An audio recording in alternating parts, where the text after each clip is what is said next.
Hi hello வணக்கம் மக்களே. ரீசெண்டாக நம்ம ஒரு புகார் கலந்த ஒரு கோரிக்கை மனு ஒன்று வச்சுருந்தோம். ஸோ அந்த கோரிக்கை மனுவோட நிலைமை என்னாச்சு ஏதாச்சுன்னு நம்ம கொஞ்ச நாளாக ஃபாலோ பண்ணிகிட்ருந்தோம். கடந்த ஒரு 12 நாட்களுக்கு மேலே ஆச்சு நம்ம புகார் கொடுத்து. ஸோ இப்போ ரீசெண்டாக நேற்றுக்கு எனக்கு ஒரு பதில் மனு கிடச்சிருந்து. அந்த பதில் மனுவில் என்ன அவங்க குறிப்பிட்டிருந்தாங்க, என்ன நடந்துச்சு அப்படிங்கிறத அந்த வீடியோ ஃபுல்லாக பார்க்க போகிறோம். ஸோ இந்த சம்பவம் எங்கே நடந்துச்சு அப்படின்னா, நம்ம தெற்கு தாமரகுளம் பேரூராட்சிக்கு உட்பட்ட 5வது வார்டு, அதாவது தென் தாமரைகுளம் அதிசய பனிமை அன்னை ஆலய பின்புறத்தில் இருக்கிற ஒரு தெருவில் தான் இந்த சம்பவம் நம்ம கோரிக்கையாக வச்சுருந்தோம். ஸோ அந்த கோரிக்கையை பார்த்திங்கன்னா, அந்த மரக்கிளைகள், அதாவது இந்த மரங்கள் பொது பாதையில் இருக்குது. அந்த மரமே அந்த ஹெவி லைனில் உரசி, சின்ன கேப்பு கூட இல்லாமல் உரசிட்டுருக்கு அப்படின்னு சொல்லி நம்ம போட்டிருந்தோம். இதனால் ஆபத்துகள் ஏற்படும் வாய்ப்பு இருந்து அப்படின்னு அதில் குறிப்பிட்டு இருந்தோம்.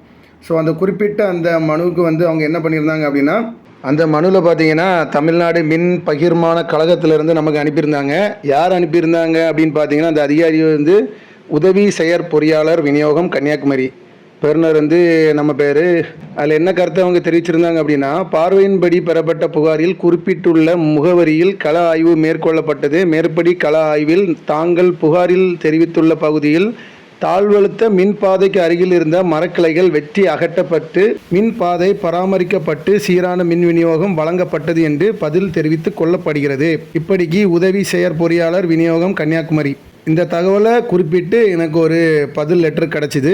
ஸோ இவங்க லெட்டர் அனுப்பிட்டாங்க, நம்ம இடத்த பார்க்கணுமே, கன்ஃபார்ம் பண்ணணுமே அப்படின்னு சொல்லிட்டு இன்றைக்கி காலையில் போயிருந்தேன்.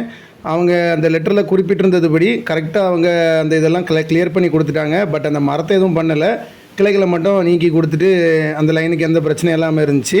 இது சரி பண்ணி கொடுத்துட்டாங்க அப்படின்னு சொல்லிட்டு நானும் அந்த சம்மந்தப்பட்ட தெரு சார்ந்த ஒருத்தர்கிட்ட பேசும்போது அவர் சொல்லியிருந்தார், இதை வெட்டிட்டீங்க, இன்னொரு ஏரியாவில் ஒரு பிரச்சனை இருக்குது, அதை நோட் பண்ணிங்களா அப்படின்னு சொல்லி கேட்டிருந்தார். என்ன பிரச்சனை அப்படின்ட்டு அவர்கிட்ட டீட்டெயிலாக கேட்கும்போது அவர் ஒரு குறிப்பிட்ட ஒரு பகுதியை எனக்கு காட்டி தந்தார். ஸோ இதிலே நீங்கள் மறுபடியும் எனக்கு ஒன்று பண்ணி கொடுங்க, ஒரு கோரிக்கையாக ஒன்று புகார் போடுங்க, இல்லை ஏதோ ஒரு மனு கொடுத்து நீங்கள் பண்ணுங்கள், அதையும் சரி பண்ணி கொடுத்துட்டிங்கன்னா அந்த ஏரியாவில் இன்னும் கொஞ்சம் இந்த மாதிரி ஆபத்துகள், இந்த மின் சார்ந்த ஆபத்துகள் ஏற்படாதவாறு இருக்கும் அப்படின்னு சொல்லி கோரிக்கை வச்சுருந்தாரு. ஸோ அந்த கோரிக்கை என்னங்கிறத நம்ம இப்போ வேண்டாம், இன்னொரு வீடியோவில் நான் டீட்டெயிலாக எக்ஸ்பிளைன் பண்ணுறேன். ஸோ இந்த வீடியோ பார்த்தீங்கன்னா ஃபுல் அண்ட் ஃபுல் ஃபோக்கஸாக ஏற்கனவே நம்ம கடந்த புகார் மனுவோட ஸ்டேட்டஸ் தான் நம்ம இந்த வீடியோவில் அப்டேட் பண்ணுறோம். ஸோ நம்ம ஏற்படுத்திய புகார் கலந்த கோரிக்கை மனு வெற்றிகரமாக அந்த இதெல்லாம் கிளியர் பண்ணி கொடுத்துட்டாங்க. ஸோ அதை தான் நீங்களும் பார்த்துட்ருக்கீங்க. ஸோ சார்ந்தோர் அனைவருக்கும் இந்த நடவடிக்கை எடுத்ததுக்கு, அவங்க கடமையை செஞ்சதுக்கு நன்றிகள்.